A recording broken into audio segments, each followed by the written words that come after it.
হযরত আদম আয়ের কাহিনী ইসলাম, খ্রিস্টান এবং ইহুদি ধর্মে অত্যন্ত গুরুত্বপূর্ণ। তিনি ছিলেন আল্লাহর প্রথম সৃষ্টি এবং মানবজাতির আদিপিতা। তার জীবন ছিল বিভিন্ন ঘটনা এবং শিক্ষায় পরিপূর্ণ। এখানে আদম আয়ের জীবনের একটি গুরুত্বপূর্ণ ঘটনা তুলে ধরা হলো। সৃষ্টি এবং জান্নাতে বসবাস।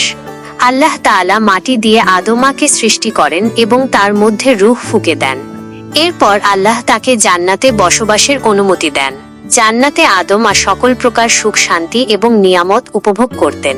সেখানে তিনি একাকী বোধ করলে আল্লাহ তার বাম পাজরের হাড় দিয়ে বিবি হাওয়াকে সৃষ্টি করেন।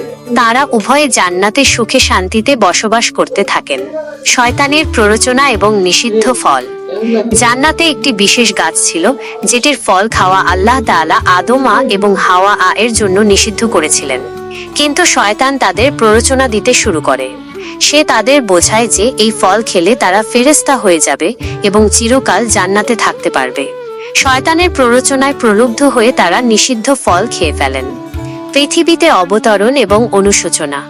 নিষিদ্ধ ফল খাওয়ার পর আদম এবং হাওয়া তাদের ভুল বুঝতে পারেন এবং অনুতপ্ত হন। আল্লাহ তাআলা তাদের ক্ষমা করে দেন, কিন্তু তাদের জান্নাত থেকে পৃথিবীতে অবতরণ করতে হয়। পৃথিবীতে অবতরণের পর আদম এবং হাওয়া একে অপরের থেকে বিচ্ছিন্ন হয়ে পড়েন। দীর্ঘদিন পর তারা আরাফাতের ময়দানে পুনরায় মিলিত হন। তওবা এবং ক্ষমা। পৃথিবীতে এসে আদম এবং হাওয়া আল্লাহর কাছে ক্ষমা প্রার্থনা করতে থাকেন। তারা বুঝতে পারেন যে শয়তানের প্ররোচনায় পড়ে তারা কত বড় ভুল করেছেন। আল্লাহ তাআলা তাদের তওবা কবুল করেন এবং তাদের ক্ষমা করে দেন। শিক্ষা। আদম আয়ের এই ঘটনা থেকে আমরা অনেক শিক্ষা লাভ করতে পারি। প্রথমত, আমাদের উচিত আল্লাহর আদেশ মেনে চলা এবং তার নিষিদ্ধ কাজ থেকে বিরত থাকা।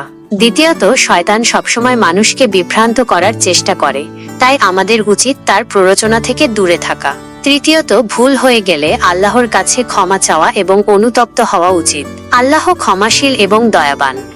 এই ঘটনাটি আমাদের জীবনে আল্লাহর প্রতি আনুগত্য, শয়তানের প্ররোচনা থেকে সতর্কতা এবং তওবার গুরুত্ব সম্পর্কে শিক্ষা দেয়।